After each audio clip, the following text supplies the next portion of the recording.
What's going on, y'all? CALSOSCOPED back on another video. Today we're going to be taking a look at SlavaGFX, SlavaGFX on Instagram. Make sure you guys go show him love. A great, talented sports designer that is really just making his own community from the sports community, because a lot of people want to see his work. It was a original choose to ask me to make this video, so shout out to you. And here we go. When I look at his work, the things that really stand out to me is just how vibrant he really makes everything look, and just his colors are really just on point. You know, has a lot of variety in terms of like the poses that he uses too. He uses like really cool poses, like say on this Jalen Brunson one, he's got the top down angle, he's got like a layup, an extended layup, the praying pose. So that really captures everything about a player, and like same with like these Shea ones and everything like that, you know. So what really stands out to me is his vibrant colors, the poses that he uses, and also his text. He is really nice in formatting his text, whether it's using 3D elements. I did see that he uses a little bit of Blender. We will be using a little bit of 3D text. Shout out to shopscope.com. So I'll be creating a Stephon Castle artwork in the SlavaGFX style. First thing that I need is the layer mask. So I'm gonna go in and make the layer mask. And see, I like to use select people. So go to your object selection tool, and I've been using this a lot more recently. You just go to select people and it'll actually just identify the entire person, and then you hit apply and it's going to make a mask of them, and it comes out pretty accurate. A lot of times the hair isn't the most accurate, but here's what I do. Definitely I want to select the inside parts as much as I can get inside. The outside fringes are a lot more difficult to get if you're going to be trying to use just a small tool. Like you see, I'm using the polygonal lasso tool right here.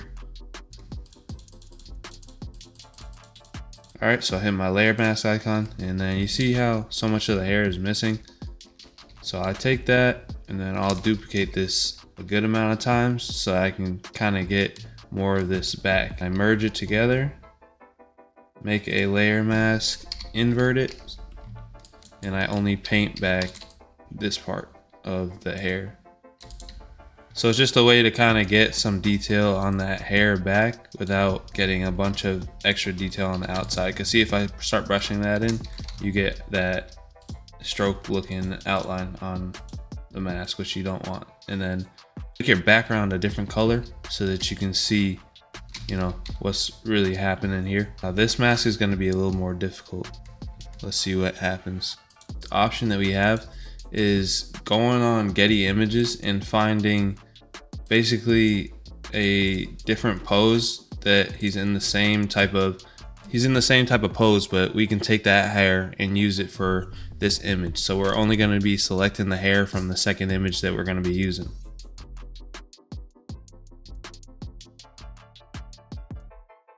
So see how I'm using just what I have in order to try to get a little bit of this hair back. So the main objective here is to get a separate PNG of hair so that you can blend it down. So use curves, get the PNG of just the hair, blend it down with curves, use your hue and saturation.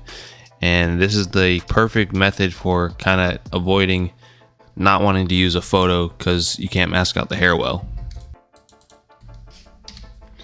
All right, hair transplant complete. We can start building it out. See where we want to put everything. And when I'm doing this, it just comes over time. So like I just start off moving things around, and then eventually I'm like, okay, this concept will be cool. Let's work with that. So you're gonna see me just moving this around, resizing, seeing what I think is gonna be a final composition. A lot of times your composition is gonna change. So don't be scared of that or like shy away. It's okay that a composition changes. It's all about basically just seeing what works. That's all that art is about. We're trying to implement Slava style, so how can I implement his style but not stray away from my values and the work I do too. So right now I call this like the skeleton, or you could use a lot of different terms for it, but I kind of call it the skeleton of the design. And this will end up being like the 3D text of it. Get my colors on there sometimes too. So I'm liking it. Yeah, I think something like this is gonna go hard. So the next step that I'm going to do is I'm going to do the player retouching. That's what I like to start off with, so I can at least get players that look really good. And I'll show you those steps. So let's do it right now. First thing I usually do is just go into camera raw. And I'm going to show you guys a preset. So I'll load this setting. I'm going to put it in the description of this video. It'll be in the description of this video. I use this preset that I made from a retouching design video by Darkder. So it's called Darkder Step 1, and you're gonna see what happens. See, this preset, basically it pulls highlights down and it makes the shadows brighter so that you can get more of that dynamic look on your mask. And I'm gonna add this preset to all of them. And I'm gonna hide, and I'm gonna just focus on this one right here. I like to add a brightness and contrast layer. Bring the brightness down, move around the contrast a little bit. See how he has a lot of artifacts and just those highlights? What you can do is you can just desaturate them a little bit and it'll take that out if you want to use brightness and contrast. You could use exposure as well, and I have no problems against using exposure, but you know, especially if you're just beginning, when you're using brightness and contrast, see how it gets a little bit more detail on there. Exposure is just gonna really darken everything, but brightness and contrast, you still get some of those areas, so that once you start doing your lighting, you can just bring areas back like this.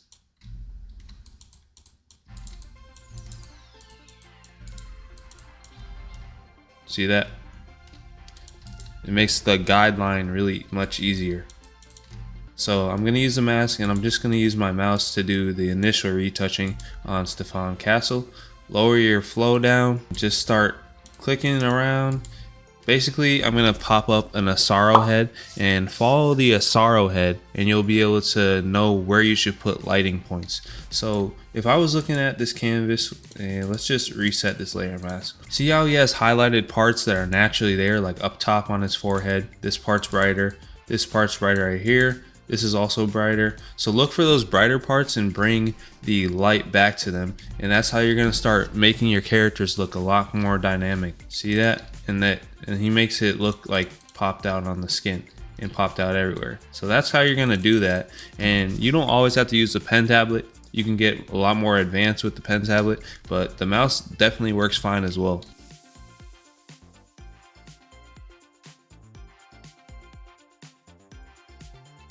So I'm trying to desaturate the purples, so I'm gonna see if this will work. And yeah, see, desaturate those purples off them.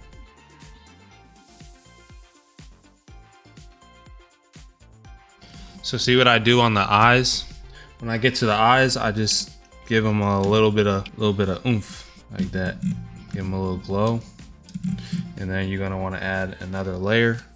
Make your layer white. And then I just drop in a little bit of iris glow, so like that, so it looks like he's really looking at you. And then what I also do is I add selective color, and I just start making the skin tone look real cool. And you can add a little bit of curves, start making them look more dynamic. You know, just keep blending things through, see how you're liking them, see how you can make it better. But just keep blending through and giving it a look. And then what I like to do is I add one more layer. You could use, I'll just use a solid color of literally black, keep it simple. And I put this layer on multiply. And all you're gonna do, so let me let this a little bit. All you're gonna do with this layer is invert it.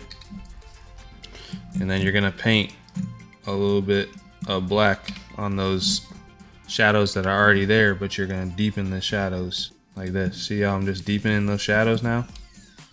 You're gonna wanna go and do that.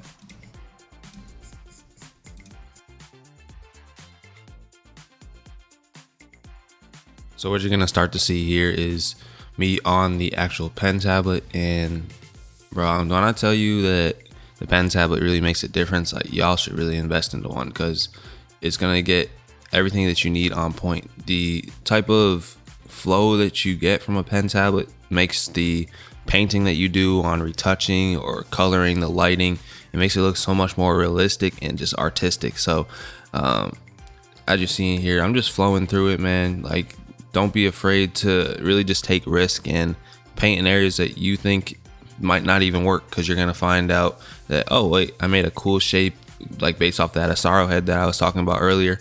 Based off of that, I made a cool shape. You know, I made some of the highlights look really cool. But yeah, man, just definitely try to invest into a pen tablet whenever you can. You don't have to get the digital one that has a display that I see. Just get one. I think there could be around like $50. Like, so there's a lot of them that are affordable, but I really do like the control and the artistry that I get from using the pen tablet.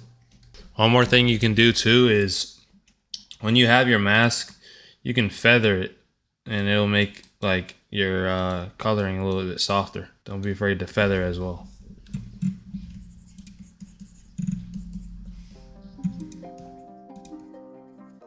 I'm gonna also add this like sharpening effect, and it's just an action. I can put this in the description too. It's a lab sharpening effect. So just go to this action. Shout out to Don Juan for this plugin.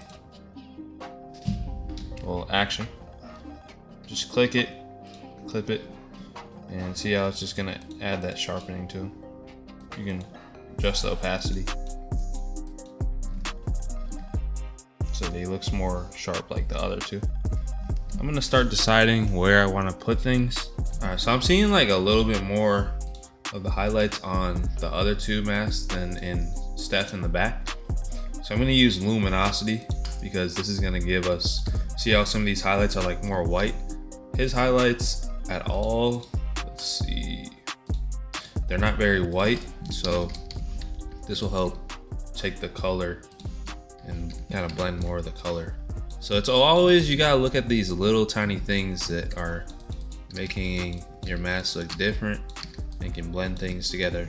I want to use some of these ice glaciers, futuristic look on it. I feel like SLAVA always gives you that futuristic look on his artwork. So, and every asset that I use from Midjourney will always be on my Patreon. So if you guys want to support me on Patreon, that would be major. CALSOSCOPED Patreon, link is in the description too. Let's start putting a little bit of these elements in here and see how they're gonna work.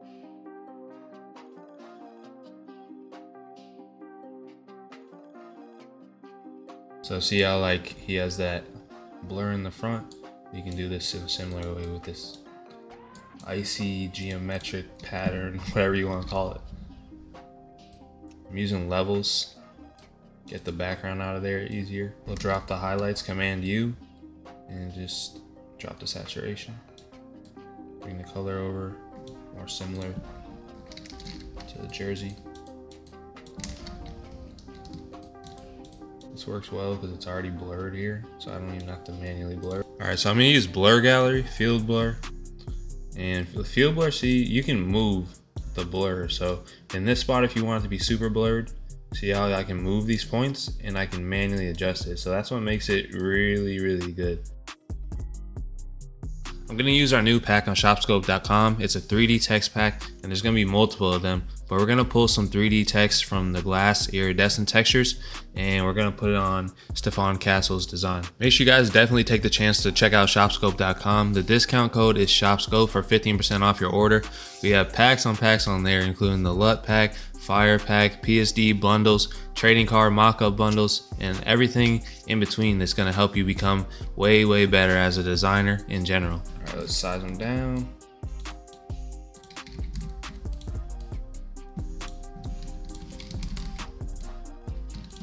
I'm gonna take these, I'm gonna skew this, and you're just gonna have to play with the angling and where everything is.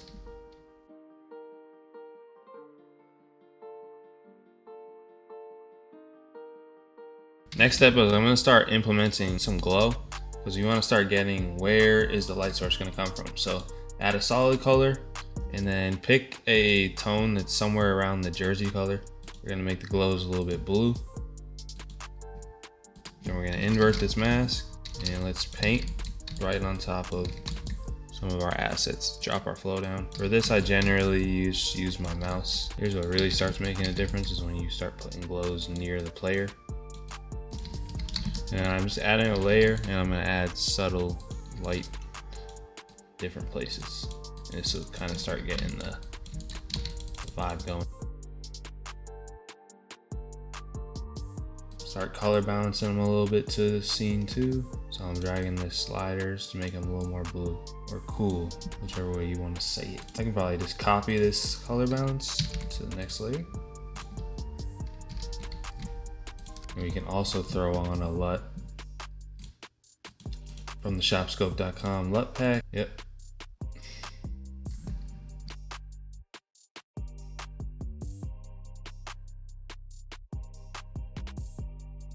Two of these layer masks, and I'm gonna start getting the actual coloring on him.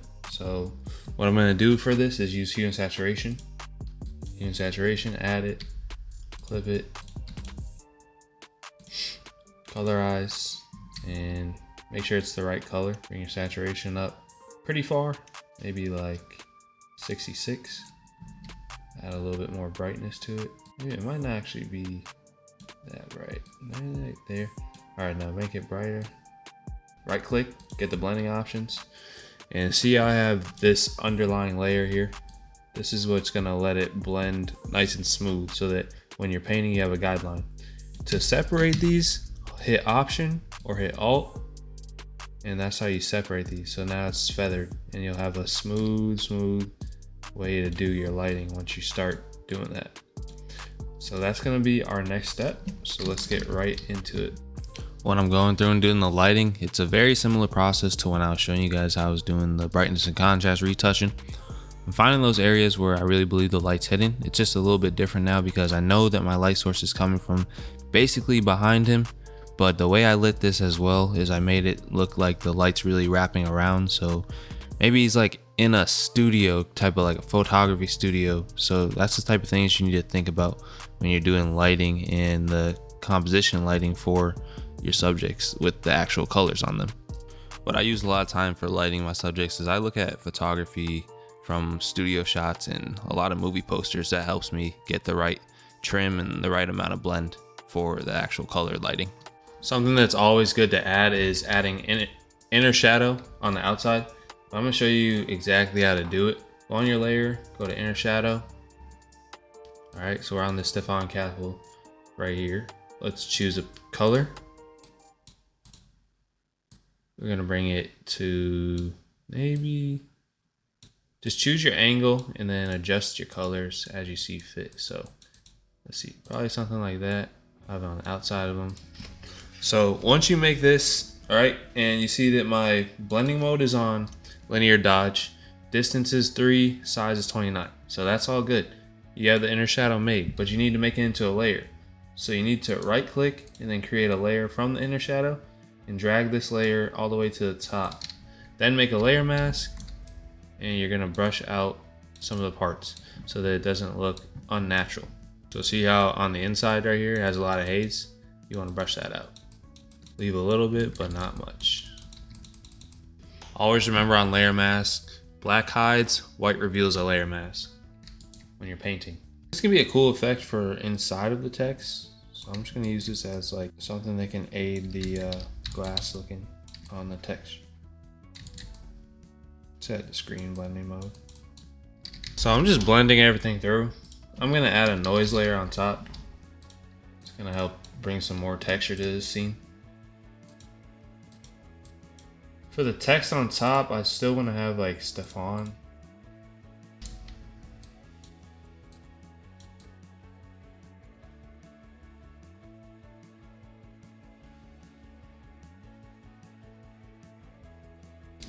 Antonio, skew it, keep everything in line, just have it really spread out.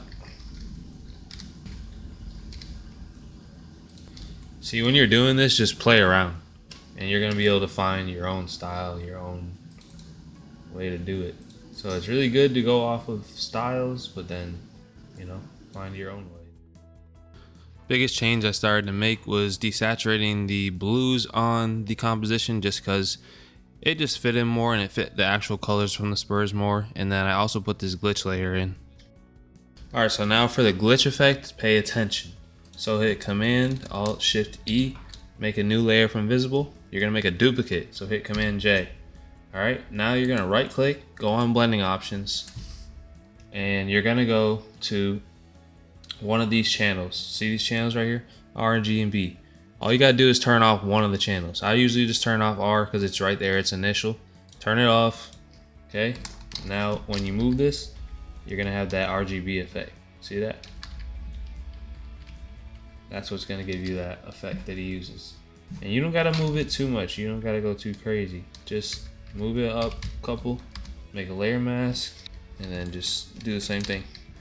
Well, actually this time I inverted it to be black, and then I'm gonna reveal it on spots that I wanna use it on.